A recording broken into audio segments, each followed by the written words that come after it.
Olá, meu querido irmão, minha querida irmã. Eu desejo que as bênçãos do Senhor inundem a sua vida e a sua casa hoje. Amém? Eu sou o pastor Antônio Júnior e, irmãos, eu estou aqui hoje para orar junto com vocês.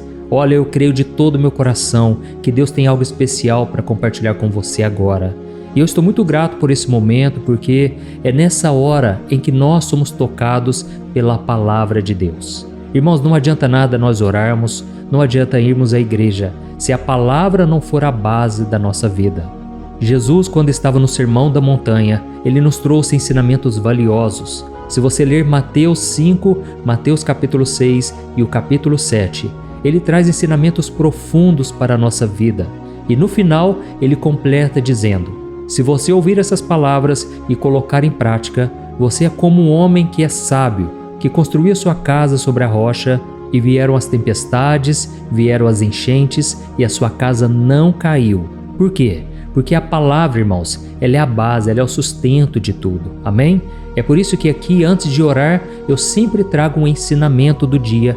Eu fico tão feliz quando eu vejo as pessoas dizendo que estão conhecendo mais da Bíblia, que estão passando mais tempo com Deus e até a sua fé foi renovada, simplesmente porque agora a pessoa está entendendo melhor como Deus trabalha, como Deus tem planos maravilhosos para essa pessoa.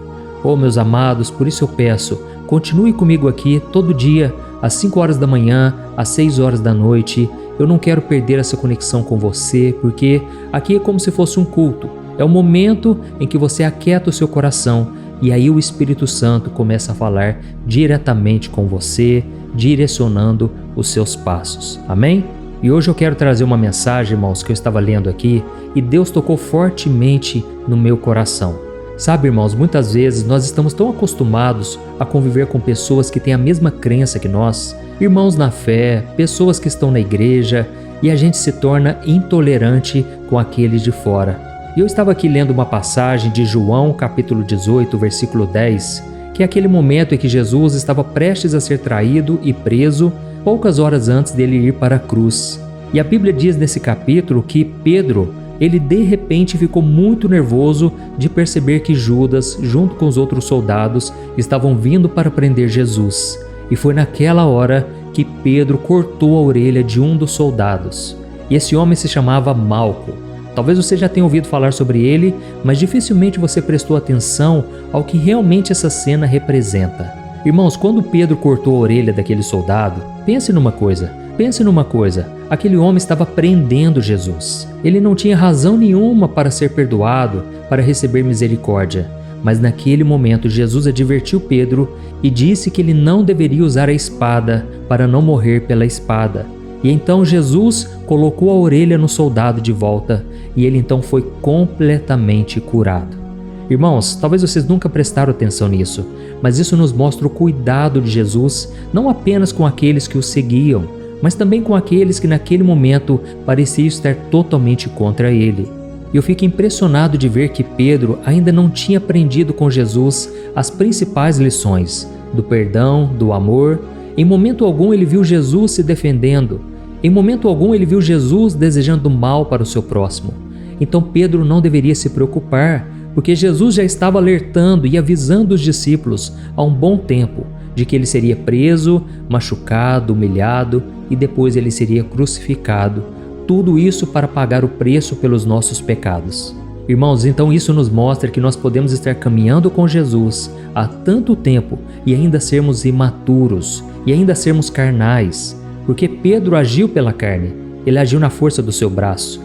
E a Bíblia diz em Gálatas capítulo 5 que se nós dissemos que temos o Espírito Santo, devemos também ser guiados por ele. Irmãos, o Espírito Santo ele não é só uma peça de decoração, ele não é apenas algo simbólico que acontece na nossa vida, não. O Espírito Santo está aí dentro de você, se é que você já entregou a sua vida para Jesus. E agora o Espírito Santo está aí para causar uma revolução, uma transformação no seu coração. Amém? O Espírito Santo quer mudar a sua maneira de falar, sua maneira de pensar e também de agir. Não adianta nada você saber versículos de cor, você conhecer a palavra, você cantar louvores o dia inteiro, se na hora de demonstrar compaixão e misericórdia, você se revolta, você coloca outra pessoa na justiça, você deseja o mal contra alguém. Tome cuidado, porque esse não é o Espírito Santo que está agindo, mas é a sua carne. E a Bíblia diz em Romanos capítulo 8, que aquele que age segundo a carne, ele desagrada a Deus. Então, quando nós vemos esse momento de graça que Jesus demonstrou para aquele homem que era o seu oponente, aqui eu aprendo muito sobre o coração de Deus. A Bíblia diz em Hebreus capítulo 1 que se nós quisermos conhecer a Deus, devemos olhar para o seu Filho, porque ele é a imagem exata de quem é Deus.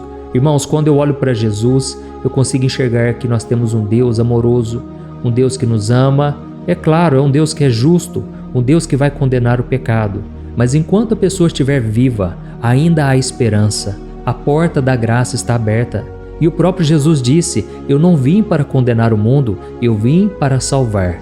E quem quiser se arrepender, quem quiser se achegar até Ele, encontrará misericórdia. Glória a Deus! Você está entendendo essa mensagem de hoje? Então escreva aqui nos comentários: pastor, Deus está falando comigo, Deus está tocando meu coração. Isso vai encorajar outras pessoas a continuarem ouvindo essa mensagem. E aí, irmãos, quando a gente olha esse milagre que Jesus fez, em primeiro momento pode parecer apenas mais um milagre entre tantos outros no ministério de Jesus. Mas tem algo aqui que revela o coração do Pai por trás de cada detalhe. Quando Cristo toca a orelha ferida de Malco, ele não apenas estava dando um fim a toda a violência, ele não estava apenas revertendo uma rebelião, uma revolta, mais dor e tristeza ainda. Não, ele estava mostrando o amor de Deus, principalmente por aqueles que estão cegos espiritualmente, aqueles que ainda não entendem das coisas do alto. E em outras palavras, o poder de Deus, irmãos, não é restrito somente àqueles que aparentemente merecem. Deus alcança até aqueles que, como Paulo antes da sua conversão, perseguiam, falavam mal do Evangelho. Ô irmãos, quantos de nós aqui estão nos ouvindo e antes de se converter, antes de vir para Jesus, criticava pastores, criticava as pessoas, não queria saber da Bíblia e hoje estão aqui ouvindo a palavra, entendeu? Agora imagine se você estivesse pagando pelos seus erros do passado. Imagine se Deus pesasse a mão sobre você em cada vez que você errasse. Irmãos, nós não estaríamos aqui. A Bíblia diz no livro de Lamentações que graças a Deus nós temos as misericórdias dele, que se renovam a cada manhã, senão todos nós estaríamos consumidos. Então esse é um lembrete de que Deus, ele é um Deus de graça, um Deus que perdoa, um Deus de misericórdia para todos que se rendem à sua presença.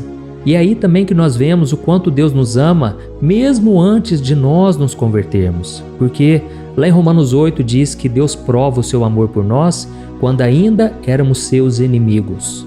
E é interessante, irmãos, que teve um dia que eu comentei sobre isso, eu preguei sobre essa palavra. E aí uma irmãzinha disse para mim: pastor, eu nunca fui inimiga de Deus. Olha, o que o senhor pregou foi totalmente errado. Mas aí eu mostrei para ela o seguinte: o nosso pecado, irmãos, ele nos tornava inimigos do Senhor. Quando nós agimos pela carne, nós desagradamos a Deus. E quem é que nunca mentiu? Quem é que nunca cobiçou algo que não era seu? Ou uma mulher ou um homem que não era sua? Então, nós, irmãos, pecamos o tempo todo. E o nosso pecado traz separação entre nós e Deus. E é por isso que nós precisamos de Jesus, porque Ele é puro, Ele é santo, e o sangue dele pode nos purificar, de forma que não fique nenhum resquício, nenhuma condenação, nenhuma barreira mais entre nós e o nosso Deus. Amém? Irmãos, se nós formos buscar outras histórias da Bíblia que se conectam com essa história do soldado Malco, nós podemos lembrar de Davi, por exemplo. 2 vezes ele teve a oportunidade de tirar a vida do rei Saul, que tanto perseguia ele. Saul queria ver Davi morto, mas Davi mostrou que ele era um homem segundo o coração de Deus, não apenas quando ele enfrentou Golias, o gigante, não, mas simplesmente por ele não ter demonstrado vingança contra Saul. Ele teve a chance de matar Saul, mas ele não fez. Sabe por quê? Porque ele queria honrar a Deus. Ele evitou derramar sangue e ele demonstrou que ele era guiado pelo mesmo coração que Jesus iria exigir muitos séculos depois. Um coração que ama até o inimigo. E um outro exemplo é do próprio apóstolo Paulo, que antes de conhecer a Cristo, ele era Saulo e ele era um perseguidor da igreja. E mesmo assim, Deus não apenas perdoou ele, irmãos, mas Deus o levantou como um dos maiores pregadores de todos os tempos, entendeu? Então esses testemunhos que nós lemos na palavra nos lembram que o propósito de Deus é muito mais amplo do que os nossos julgamentos temporários. Irmãos, eu fico bobo de ver o quanto as pessoas julgam precipitadamente. Elas olham a aparência de alguém, elas olham o jeito da pessoa e já fazem um julgamento, um preconceito sobre aquela pessoa.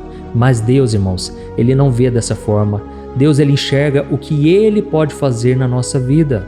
E a gente também não pode ficar esperando algo das pessoas que elas não receberam. Nem todas as pessoas conheceram o amor de Deus, nem todas conheceram a palavra, e por isso Jesus não espera delas muita coisa. Então o que eu senti no meu coração de te trazer hoje aqui é que nós precisamos ser mais compassivos, precisamos orar até mesmo por aquelas pessoas que nos ferem, pelos familiares que nos rejeitam, pelos colegas de trabalho que nos ridicularizam ou até mesmo por amigos que nos traíram. Irmãos, essas pessoas não sabem o que fazem, elas muitas vezes estão cegas espiritualmente e nós só conseguiremos perdoar, só conseguiremos vencer o mal com o bem se nós buscarmos a presença de Jesus na nossa vida. Amém? Quando Jesus ele ressuscitou, ele apareceu para os discípulos e a Bíblia diz no livro de Atos que ele soprou sobre cada um deles o Espírito Santo. E sabe o que Jesus falou logo em seguida? Ele disse: amem como eu os amei. Perdoem como eu os perdoei. Então, irmãos, essa é a base, essa é a essência do Evangelho. E se nós praticarmos isso, com certeza estaremos agradando a Deus. Amém? Irmãos, esse amor que eu disse para vocês que Deus deseja que a gente revele para os outros, também serve para nós, sabe? Porque muitas vezes nós nos sentimos tão pequenos, tão fracos, tão incapazes de agradar a Deus, tão incapazes de ser aceitos pelo Senhor, que nós começamos a dar brechas para o inimigo, começamos a abrir espaço para o pecado na nossa vida. Talvez você hoje mesmo está lidando com sentimentos de frustração, arrependimento ou até culpa por ter tomado decisões equivocadas. Mas assim como Pedro, que agiu por impulso e acabou cortando a orelha de Malco, gerando uma situação desastrosa, Jesus está te dizendo hoje: eu reparo o seu erro. Não caia mais em tentação, eu quero te sustentar. Amém? Irmãos, Pedro fez algo que teria consequências, mas Jesus ele trouxe perdão, ele trouxe ali um momento de graça. E a Bíblia diz que onde abundou o pecado, superabundou a graça. Então, eu quero te lembrar aqui hoje, o amor de Deus não é só um sentimento bonitinho que simplesmente empurra os erros para baixo do tapete. Não, o amor de Deus ele produz mudança, amadurecimento. Assim como Jesus ele chamou a atenção de Pedro: Pedro, não queira usar a espada para que você não sofra consequências piores. Da mesma forma, Deus está nos dizendo hoje: não vá por esse caminho, não ande pela carne, ande pelo Espírito. Amém? E tente imaginar uma coisa: aquele soldado, ele merecia ser morto na verdade. Estava prendendo o Filho de Deus, irmãos, que não fez nada de errado. Mas Jesus perdoou ele para nos mostrar que nós devemos ser instrumento de graça na vida dos outros. Glória a Deus! Então agora nós vamos orar. Eu quero interceder por você, pela sua família. Eu quero que Deus faça uma obra linda na sua vida. Se você puder, no final da oração, eu vou só te pedir uma coisa: compartilhe, envie para o maior número de pessoas. Você não sabe o quanto isso pode abençoar e começar um novo ciclo de bênçãos na vida das pessoas, na vida da sua família, tá bom? Feche os seus olhos então e eu quero orar por você agora. Aleluia. Senhor meu Deus e meu Pai, nós queremos te agradecer por esta palavra que encheu nosso coração de esperança hoje. Obrigado, meu Deus, por nos mostrar que o teu amor não tem limites e que o Senhor age mesmo onde parece não ter mais solução. Oh, meu Deus, eu te agradeço por todos que estão aqui com o coração aberto, desejando um toque especial teu. Visita, Senhor, cada família, cada pessoa que sofre por problemas emocionais, espirituais ou físicos. Oh, meu Deus, que as tuas mãos poderosas tragam restauração, cura e força para essa pessoa continuar caminhando. Pai, hoje nós aprendemos que o perdão é melhor do que a condenação. O perdão nos torna mais parecidos com Jesus, assim como Davi era segundo o coração do Pai.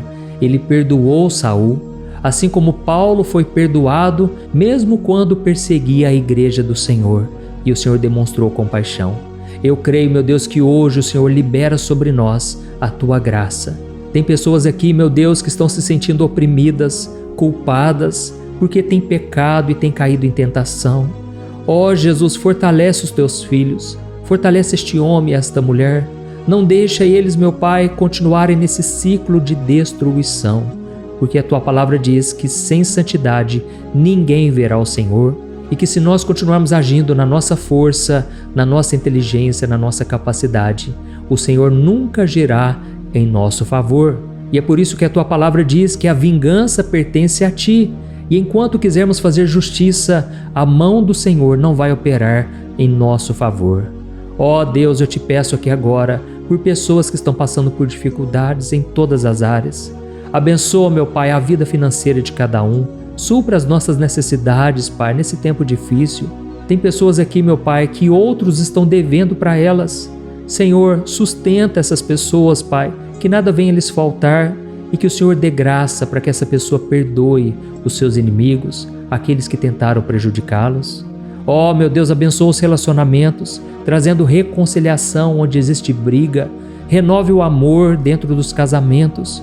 Derrama, meu Pai, desta unção, dessa ousadia, para que essa pessoa consiga perdoar, amar e restaurar os relacionamentos.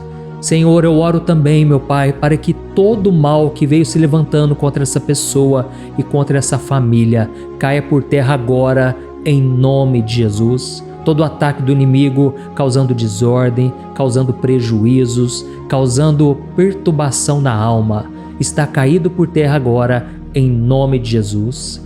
Senhor, que o teu sangue nos cubra agora, trazendo paz, proteção e que o inimigo não encontre brecha alguma, mas que o Senhor nos fortaleça, nos encha com teu Espírito Santo e nós iremos te engrandecer cada dia mais. Aleluia! É em nome de Jesus que eu oro, já te agradecendo, Pai, porque hoje começou uma nova etapa na nossa vida.